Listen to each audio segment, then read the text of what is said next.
Hello, everybody. This is just a little addendum to something I was saying the other day. I was saying war is a racket. It's almost never justified. And to show you why I believe that is because either there are actors involved in these wars or whatever. But let's have a look at four key figures here. The first is Adolf Hitler, right?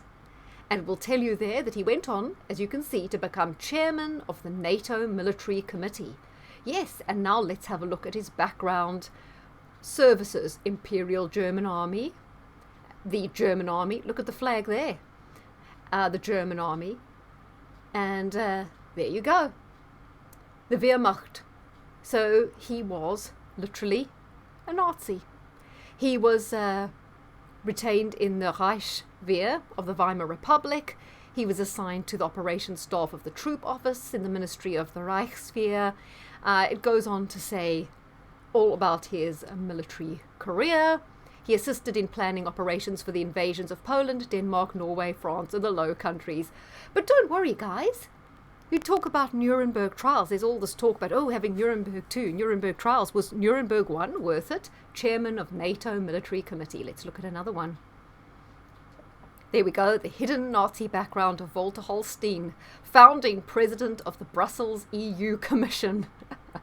It just goes on in this article, will tell you. It says one of the curious things about the Brussels EU is that in promoting itself to the world, it continually tries to rewrite or even erase some of the most important facts about its history. ... So then it goes on to tell you, I mean, you can read it, it's pretty... says Holstein's role representing the Nazi government in official state negotiations. So there you go. Let's look at another one. We have here Werner von Braun. He was another key Nazi scientist who went over to head NASA. He pioneered V2 rocket during World War II, and he was brought over as part of Operation Paperclip, right? It'll tell you a little bit more about him in the bio. See, I told you, Wikipedia can be quite interesting sometimes. There you go. Occupation rocket engineer, known for NASA engineering program for the Apollo and Saturn V rocket and development of the V2 rocket. Look what it says there. Political party, the Nazi party.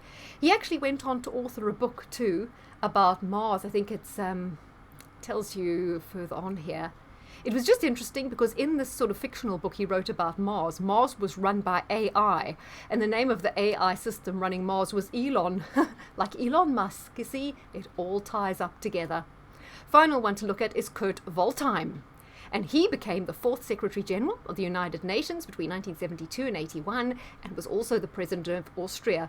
Let's look at his big background, because you're going to see look at that.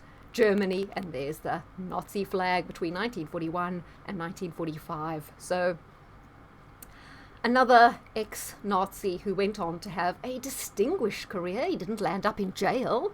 He didn't land up serving any time. He didn't land up being prosecuted as a part of Nuremberg 2. Can you imagine how many more of these?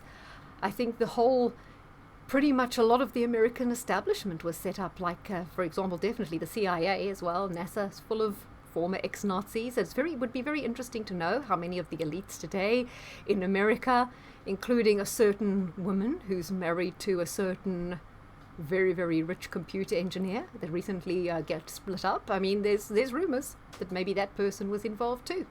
Just thought, in terms of her hereditary grandparents, whatever. Not she wasn't involved, but her grandparents, they might have been involved. I mean, we don't know how many people that we see today were involved, and we have this idea that we won the war.